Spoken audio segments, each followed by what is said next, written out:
El diablo está comprometido a evitar que las personas conozcan a Dios y le confíen sus vidas. Las tácticas del enemigo difieren dependiendo de si alguien ya es cristiano o no, pero su propósito final siempre es evitar que las personas experimenten el amor de Dios.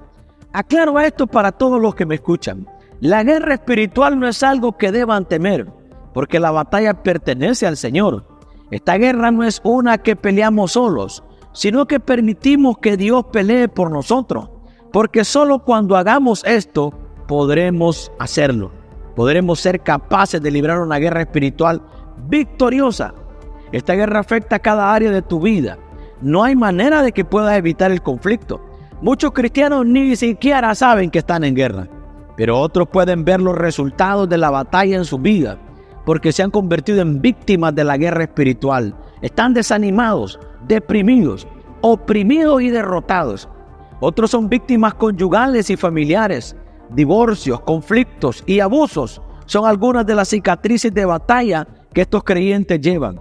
Pero ¿cómo obtienen la victoria? Dice la Biblia que Jesús a menudo se retiraba a lugares solitarios y oraba. Es importante tomar tiempo a solas con Dios, preferiblemente lo más libre posible de distracciones. Jesús quería darle a Dios toda su atención y pasar tiempo con su Padre Celestial. Si incluso Jesús necesitaba alejarse de las multitudes y sus amigos, estén a solas con Dios. Y Jesús es Dios.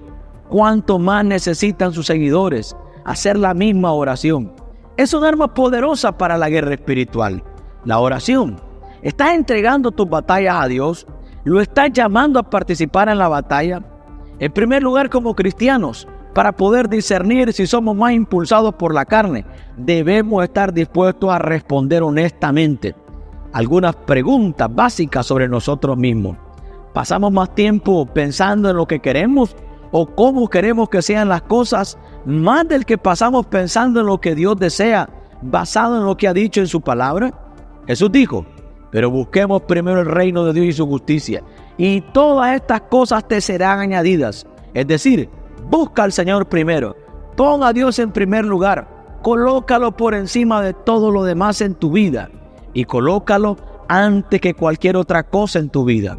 Las personas de mentalidad carnal tienden a invocar a Dios solo cuando tienen necesidad. Los de mentalidad espiritual, estas personas mantienen a Dios en primer lugar en todo lo que hacen y no hacen nada sin Él. Otra pregunta que debemos hacernos es: ¿estamos más preocupados por nuestras necesidades personales que por las necesidades de otras personas? En su carta a los Filipenses, el apóstol Pablo escribió en Filipenses capítulo 2, versículo 3 al 4: no hagáis nada por ambición egoísta o por vanidad, sino con humildad, considerando a los demás más importantes que a nosotros mismos. Que cada uno de vosotros mire no solo por sus propios intereses, sino también por los intereses de los demás. Siempre estarán más preocupados por los problemas que tienen que por los problemas o circunstancias de otras personas. Las personas con mentalidad espiritual entienden que cuando ayudan a las personas que los rodean a superar sus dificultades, Dios siempre encontrará una manera de superar las complicaciones que surgen en sus propias dificultades. En nuestra vida personal hay muchas dificultades. Otras preguntas que pueden abordarse para ayudarnos a comprender si vivimos en un estado carnal o espiritual es: ¿amamos a Dios y a las personas más de lo que nos amamos a nosotros mismos? ¿Buscamos el placer más de lo que buscamos a Dios? ¿Estamos contentos con donde estamos y con lo que tenemos o siempre queremos más? ¿Estamos siempre dispuestos a perdonar a otras personas cuando hacen cosas que nos lastiman? ¿Pasamos tiempo con Dios en oración por los demás, incluso aquellos que creemos que son nuestros enemigos? La verdad es que primero debemos asegurarnos de que estamos viviendo una vida de madurez espiritual, negando nuestra naturaleza carnal. Para abordar la segunda pregunta que hicimos anteriormente, que es: ¿cómo sabemos cuando las circunstancias por las que atravesamos son solo un acontecimiento de la vida o una batalla espiritual? Como aprendimos anteriormente, no podemos recibir las cosas de Dios sin discernimiento espiritual. Y no podemos tener discernimiento espiritual si vivimos como un hombre natural, entregado a los deseos de nuestra carne. El escritor de los Hebreos en el capítulo 5, versículo 14, declaró elocuentemente: pero el alimento sólido pertenece a los que son mayores de edad, es decir, a los que por razón del uso tienen los sentidos ejercitados para discernir el bien y el mal. No hay duda de que vivimos en una época en la que es muy difícil saber si lo que enfrentamos en las circunstancias del día a día es simplemente de la vida que sucede, o si es algo más allá de este mundo que debemos abordar como una guerra espiritual.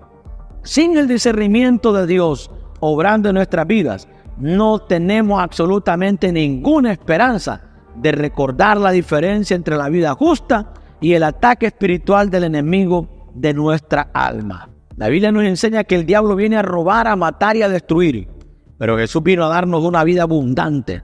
La palabra también nos dice que seamos sobrios. Estad atentos a vuestro adversario, el diablo, que anda rondando como un león rugiente, buscando a quien devorar. Pero Santiago 4:7 dice: someteos pues a Dios, resistid al diablo y él huirá de vosotros. En cada área de nuestras vidas que el enemigo puede intentar atacarnos espiritualmente, Dios ha creado una manera de escapar, pero se necesita discernimiento para saber la diferencia entre la vida justa y las batallas espirituales. La Biblia dice en Hebreos 11:1: es pues la fe la certeza de lo que se espera, la convicción de lo que no se ve.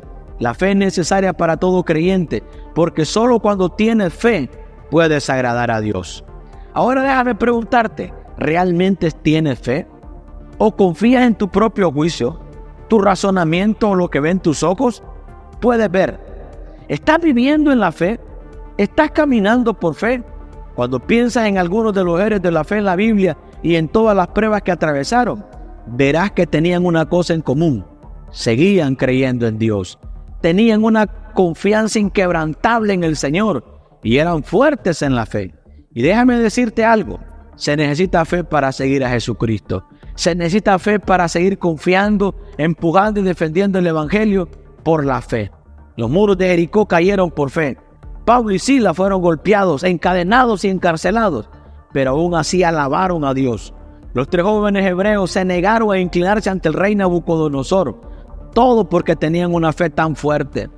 Estos son todos grandes ejemplos de personas que se mantuvieron firmes y confiaron en el Señor, incluso cuando todas las probabilidades estaban contra de ellos. Su fe no fue sacudida, su fe no fue quebrantada, porque sabían que el Dios a quien servían es más grande y más poderoso que cualquier cosa o cualquier otra persona con la que pudieran enfrentarse. En el libro de Mateo, Jesús dice que el cielo y la tierra pasarán, pero mis palabras no pasarán. Por eso debemos permanecer confiados en Él. Por eso podemos aferrarnos a Él. Te invito a que nos dejes tus comentarios acerca de este tema. Recuerda que Cristo te ama. Comparte esta palabra y recuerda que Cristo pronto viene. Bendiciones.